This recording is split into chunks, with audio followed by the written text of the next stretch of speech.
Det her er en historie, som for en gang skulle ikke handle om Nick og Jay, men som handler om en pige, vi har mødt. Hun fortalte os sin historie.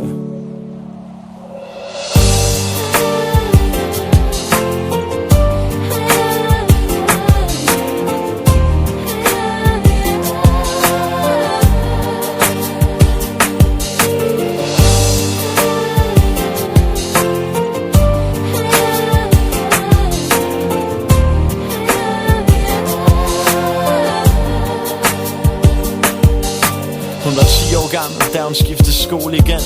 Tredje gang på 2 år, det var rutinen for hende. Og hun vidste udmærket godt, hvad der ventede hende, da hun tog hjemmefra. Det samme show, det samme had, de samme kommentarer. Hun var klassens tykke pige, skolen var et helvede. Hun legede altid kun de samme leger, havde altid kun sig selv med. Lidt efter lidt medvind, men valgte hurtigt at give op. Hun lærte at hade sig selv, sit ansigt og sin krop. Løg sig syg for skole, frygtede timerne, pirkede fra dem. Hun var bange, græd sig selv i søvn hver aften.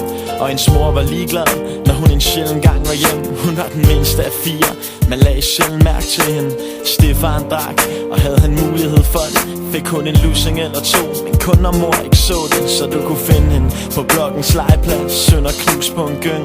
Og når du lyttede godt efter, kunne du høre hende synge.